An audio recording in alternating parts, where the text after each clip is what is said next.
हमारे मन को कभी शांत नहीं रहने देती ये चीजें। यदि हम अपने मन में आने वाली कामनाओं की पूर्ति करते चले जाएं, तो नई नई कामनाएं उत्पन्न होती ही रहेंगी। यह प्रक्रिया तभी समाप्त होगी जब हम अनावश्यक कामनाओं पर ध्यान देना बंद कर दें, उन्हें उपेक्षित कर दें, तो उनका प्रवाह धीरे धीरे शांत होने लगता है और हमारा मन भी विचलित न होकर एकाग्र बनता है। प्रत्येक मनुष्य अपने जीवन में शांति और प्रसन्नता चाहता है। वह इन्हें पाने और स्थायी रूप से बनाए रखने के लिए प्रयत्नशील रहता है।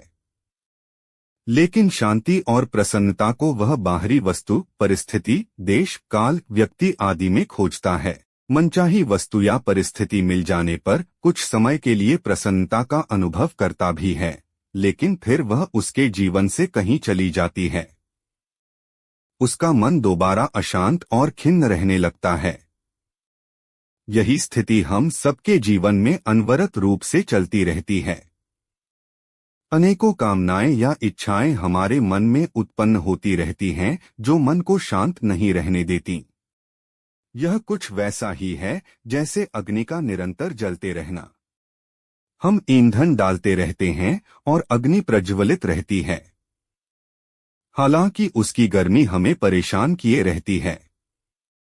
हम चाहते हैं कि अग्नि शांत हो, यह बुझे ताकि हमें शीतलता महसूस हो, लेकिन यह नहीं समझ पाते कि अग्नि के जलने का सीधा संबंध हमारे डाले हुए ईंधन से है। इसे शांत करने के लिए हमें ही उसमें ईंधन डालना बंद करना पड़ेगा। मन के अंदर जल रही इच्छाओं की अग्नि के साथ भी यही बात लागू होती है। यदि हम अपने मन में आने वाली कामनाओं की पूर्ति करते चले जाएं, तो नई नई कामनाएं उत्पन्न होती ही रहेंगी।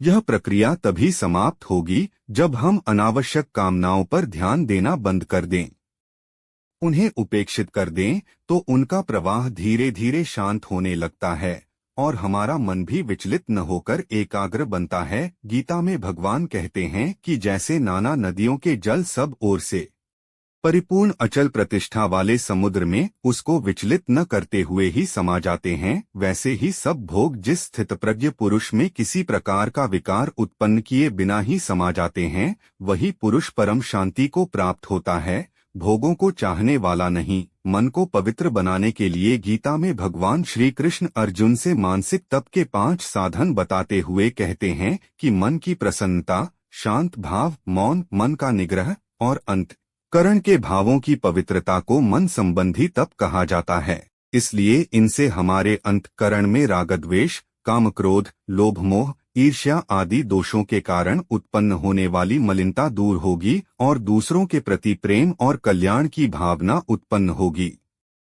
तब हमारे भावों की पवित्रता से हमारा मन स्वाभाविक रूप से प्रसन्न और शांत बना रहेगा। मन की शांत अवस्था ही मौन है।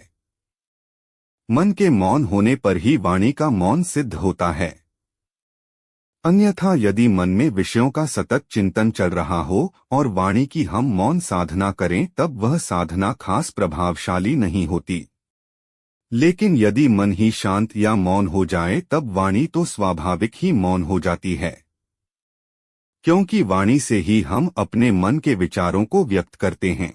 इसलिए भगवान ने गीता में मौन को वाणी संबंधी तप के अंतर्गत न रखते हुए इसे मानसिक तप के अंतर्गत रखा है। यदि हम अपने मन को अभ्यास के जरिए कुछ समय के लिए भी शांत और मौन करने का प्रयास करें, तो अपने अंतःकरण में ऐसी शांति और प्रसन्नता का अनुभव करेंगे जो बाहरी विषयों या परिस्थितियों पर आधारित नहीं होगी।